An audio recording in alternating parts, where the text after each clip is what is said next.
Why have we come through with flying colours? 193 interest rate cuts from central banks worldwide, I think, is the secret sauce. Just goes to show that you can become out of favour very quickly if you're not providing the kind of chip or the kind of technology that people actually want. And it took until 1981 for the aggregate deficit to get to $1 trillion, and it took them 118 days to add $1 trillion on last year by the 21st of November. Is to when do they start generating a return on that investment? So if food goes wrong, you have a major problem. It could be a broader macro thing, or it just could be somebody looking at the valuations and saying, actually, you know what? Sentiment. Yeah, Sentiment follows price, right?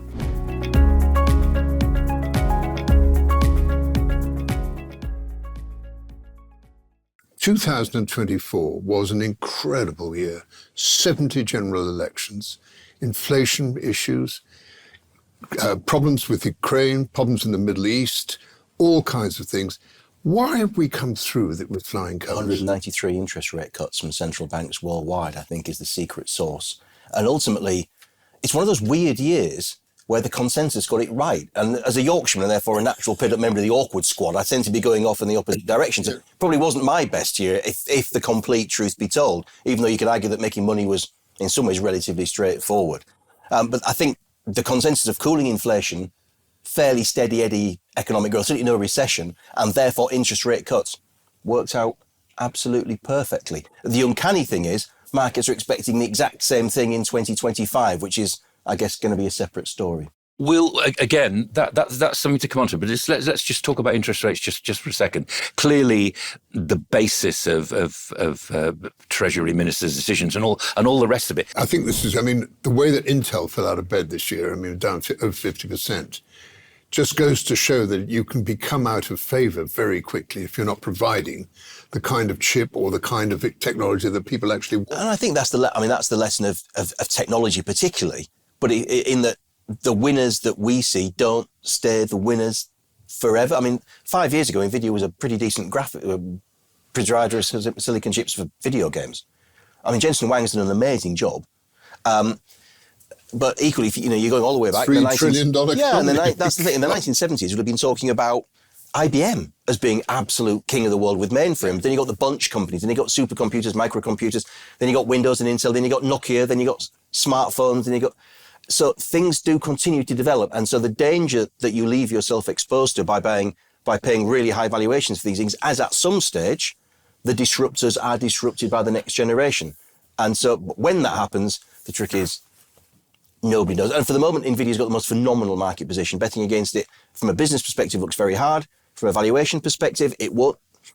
Yeah, you're going to have to be, You put your finger on something very fascinating there.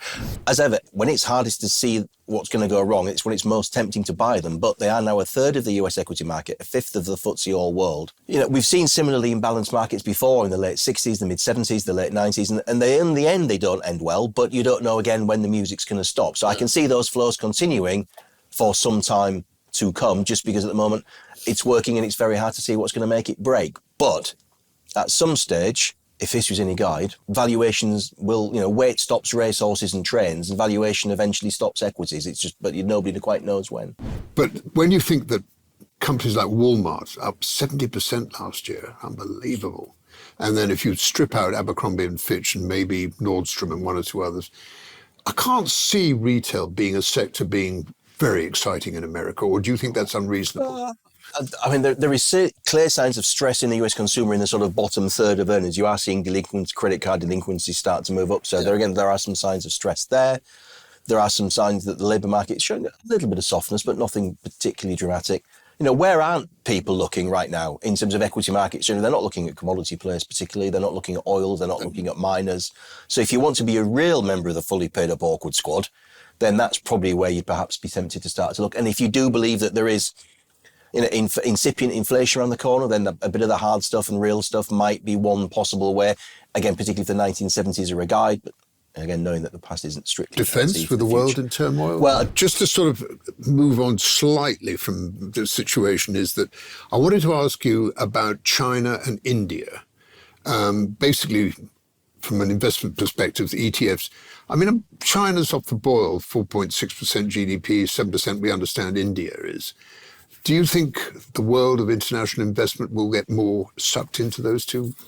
China's a fascinating because at the moment we've just talked about how government bond yields are rising sharply in the UK and the US and Europe because of either fears over the debt or inflation. In China, they're collapsing. They're as low as I can find them on the data system that we use, the London Stock Exchange Refinitiv says.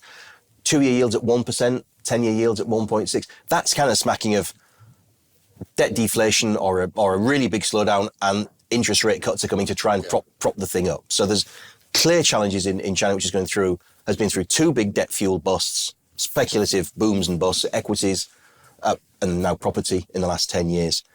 India is clearly a different game at the moment. It's absolutely thriving. The challenge that you have as an investor is India's performed brilliantly, China hasn't.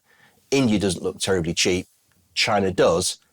The problem that then you have with China is, to what degree are those companies in that economy run for the benefit of the shareholder or for the benefit of a wider interest? And clearly, the wider interest is going to win out every time first. So you have to put a discount on Chinese equities just because your interest as a shareholder, I don't think, are going to be given the same sort of prominence they may perhaps be elsewhere.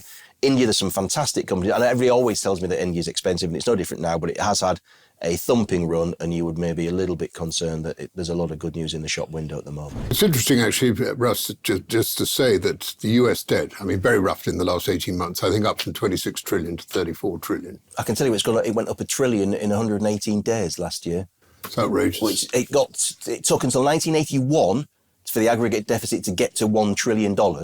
And it took them 118 days to add $1 trillion on last year by the 21st of November. So that's how fast it's... I know there's inflation, so there's an effect there, but that's how fast the debt's going up. And that's why I mentioned debt as a key thing. At the moment, that's why one of the reasons why maybe government bond yields are going up. And although central bankers, their job is inflation and the US inflation and jobs, I can't believe it's not part of Jay Powell and the Federal Reserve Open Markets Committee's thinking that we need to try and get this interest bill down if we can, when we can. But it's not easy.